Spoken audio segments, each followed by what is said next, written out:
That is the very entrancing sound of the Kitty Cats.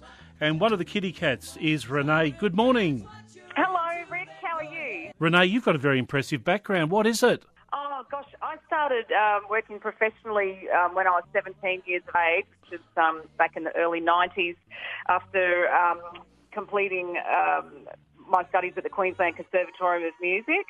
And I was living in Brisbane, and I actually started out doing a lot of radio and television jingles, and then went and worked overseas in the South Pacific and in Southeast Asia, working at five-star hotels, performing sort of 6 nights a week. But my first love is jazz, and I sort of bring a fair bit of the jazz side of things into the Kitty Cats with the repertoire that we do. What would you call that sort of jazz that you play, Renee? Oh, gosh. I know it probably sounds silly, but I'm just going to call it vintage at the moment, and probably more of the roaring 40s style, I suppose, rather than anything too, cool jazz or bebop. I'd sort of say swing and roaring 40s style jazz. Renee, I've got your CD in front of me, and an interesting twist because there's some very well-known songs, but you put your own version into it. We do. If it's an old song, we try to make it new, and if it's a new song, we try to make it old. I'm not quite sure why, but we just love trying to find our own, what suits the three of us, and making that work within the song. And this Friday night, what can the people expect? Oh, wow. We're actually going through our repertoire at the moment. Obviously, because it's the end of year and it's their Christmas party, it's Hervey Bay Jazz Club's Christmas party, we are doing some carols and some gospel pieces. We're doing quite a few a cappella pieces, but then we've also got our 5-piece band who are just phenomenal. So they'll be joining us on the stage as well. We're going to do a bit of Andrew Sisters style. We're going to do a bit of, I guess, the old sort of croon kind of tunes, as well as some fun party songs at the end of the night for everybody to get up and just celebrate the end of the year with. Yeah. Michelle gets too hungry for dinner at 8. Suze loves the theatre, but she always comes late. And one of those ladies mentioned there, Suzanne, is part of the Kitty Cats. Good morning to you, Suzanne. Hi, good morning. Suzanne, tell me about this little story I heard. School kid, school student by day, rock star by night, and we're going to throw Bobby Lim in there as well. Yes, I don't know about Rockstar. On the Sydney showboats that he used to produce, it was more showgirl by night, working at night on his boat. That sounds a little bit more dignified, does it, going from showgirl as opposed to rock star? I don't know what's more. I know I was one of the youngest to ever perform on the Sydney showboats because all the other singers were amazing, big names at the time, Liz Lord in musical theatre and things like that. And I think they used to sell out in a year in advance to all the, the Japanese and the overseas people used to book ahead because they'd come to Sydney, it'd be part of their tour package. I don't know what happened, but anyway, I ended up getting on there because I met Bobby Lim through the School Spectaculars. I was in the same year as Human Nature and John Foreman and all of those people, and he plucked me from that and put me on the boats. And yeah, I stayed with him till 1999 when he passed away.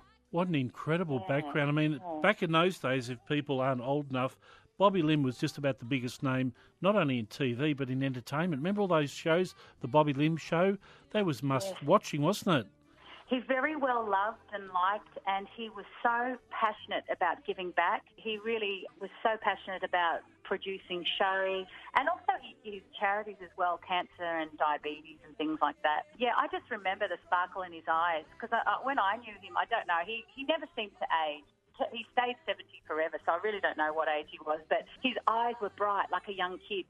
It was lovely. It was lovely to have him as a mentor. He was, Suzanne, what's it like working with Renee and Michelle? Just fun. It's just three girls. It's just amazing because I think as a solo singer, as fun as it is out there on stage, it can be a lonely life travelling to and from on your own and doing your gigs. And, for me, it was always a separate life to family and friends. And it's just so nice to be able to share that with people who, understand and love it as much as you do and share your passions. And Yeah, we've become really close, good friends. It makes it even more enjoyable. Good on you. Look, I know, thanks very much for taking your time today, because I know you girls are getting ready to travel to Hervey Bay. Are you looking forward to the Hervey Bay adventure?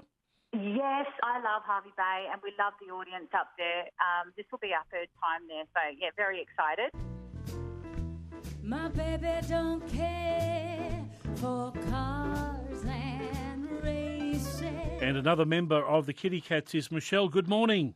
Good morning, Rick. How are you? Going well. All you girls have got an interesting background and story to share. What about you? You literally fell into the industry. I sort of did. I was travelling overseas, and some Zimbabwean sisters that I was travelling with at the time sort of started pushing me up onto stage and making me sing because I used to serenade them as we travelled around, as we went from one city to the next. And they came out to Australia with me when I came home, and they did the same here. They pushed me up on stage and made me sing. And I went to the manager and I said, look, if I got a duo together, would you employ me? And that was the Mapleton Hotel. And he said, yes, I would. And then I went madly about and found someone who'd play some music for me. And that's where it started. I was 27. And how do you like it now, all those years later? You still get as much fun out of performing as you did then? I do, and it's because it keeps evolving. Like joining with these girls has been the most amazing experience for me because I've learnt so much. I've just been this rock chick blues singer that, with just, a gravelly voice and not much learning behind it. Like I just fell into it and I never learnt to sing. And the girls have taught me so much in the last few years. Thank you very much for joining us, all the lovely ladies from the Kitty Cats, Renee, Suzanne and Michelle. And no doubt you're going to knock them dead on Friday night. Well, that's our plan.